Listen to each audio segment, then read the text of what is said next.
Là, on va parler des modes ou méthodes de cuisson appliquées aux aliments. Alors, les méthodes de cuisson sont vraiment très nombreuses et donnent aux cuisiniers et aux pâtissiers la possibilité de sélectionner, de choisir et d'appliquer et d'adopter la méthode et le mode de cuisson qui convient. La réussite des préparations et des plats vont dépendre en première partie et en grande partie du choix déjà de l'aliment et de la cuisson qu'on va adopter ou qu'on va appliquer pour réussir le plat. Donc chaque denrée, chaque produit a ses priorités, a ses particularités. Par exemple, vous allez trouver sur le marché des viandes, que ce soit viande rouge ou blanche ou même poisson. Il y a des aliments qui sont riches en corps gras, c'est-à-dire en lipides. Il y a ceux qui sont maigres, c'est-à-dire, par exemple, qui ne contiennent pas beaucoup de matière grasse. Donc la méthode et le mode de cuisson va jouer selon la teneur de corps gras dans les aliments et surtout teneur en eau de l'aliment. Alors ce qu'il faut comprendre, c'est que sur le marché, vous avez la possibilité, vous avez un choix extraordinaire d'aliments et de produits qui est mis à votre disposition. Vous en tant que cuisinier et vous en tant que responsable de la production, vous devez satisfaire le client. Donc le mode et la méthode de cuisson, c'est elle qui va faire la différence entre un plat réussi et entre un plat peut-être qui a été raté ou un plat raté tout simplement. Le mode et la méthode de cuisson vont vraiment faire la différence comme j'ai souligné, comme je l'ai indiqué tout à l'heure. Par exemple, appliquer une cuisson grillée qui est une cuisson rapide, de saisir l'aliment directement sur grille. Là, il faut vraiment que la pièce soit de première qualité, première catégorie, et puis parce qu'elle va cuire très très vite et pour qu'elle puisse garder les éléments nutritifs. Rappelez-vous des types de cuisson. On va appliquer par exemple cuisson par concentration par le biais de la cuisson grillée. Cuisson sautée.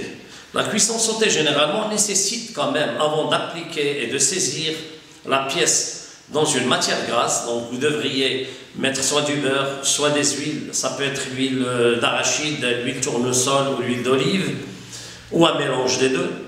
Donc vous êtes obligé de sauter l'aliment dans du corps gras. Là, il faut que l'aliment généralement soit maigre, c'est-à-dire ne contient pas beaucoup de gras. Exemple, filet de poisson, un filet de bœuf, morceaux de viande comme les escalopes par exemple, où ça ne contient pas beaucoup de gras.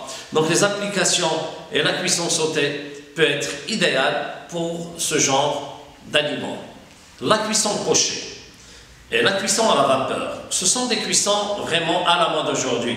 Pourquoi? Parce que vous n'êtes pas obligé de mettre des corps gras, vous n'êtes pas obligé de rajouter des matières grasses et c'est vraiment, ce sont des produits qui peuvent être consommés tout en gardant bien sûr l'aliment, les saveurs de l'aliment et surtout d'éviter d'en rajouter des calories sous forme de graisse et sous forme de corps gras.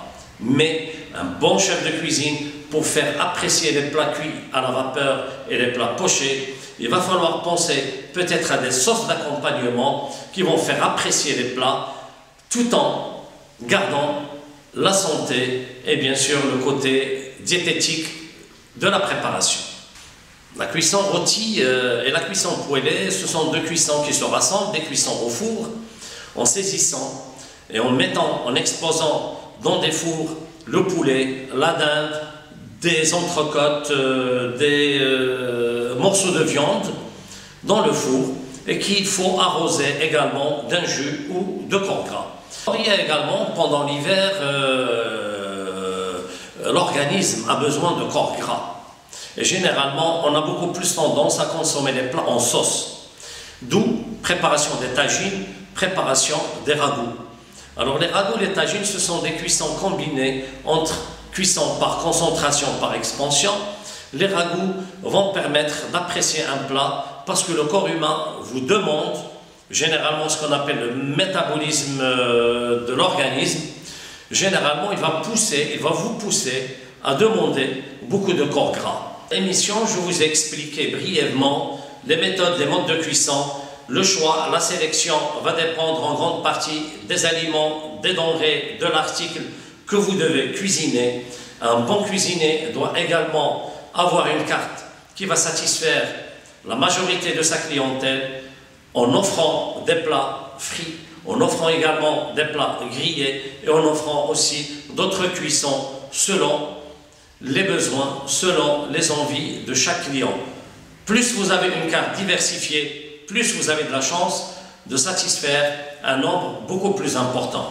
Je vous conseille d'avoir une carte bien étudiée, bien diversifiée pour satisfaire quand même et les enfants, les adultes et les seniors. Maîtriser la cuisine,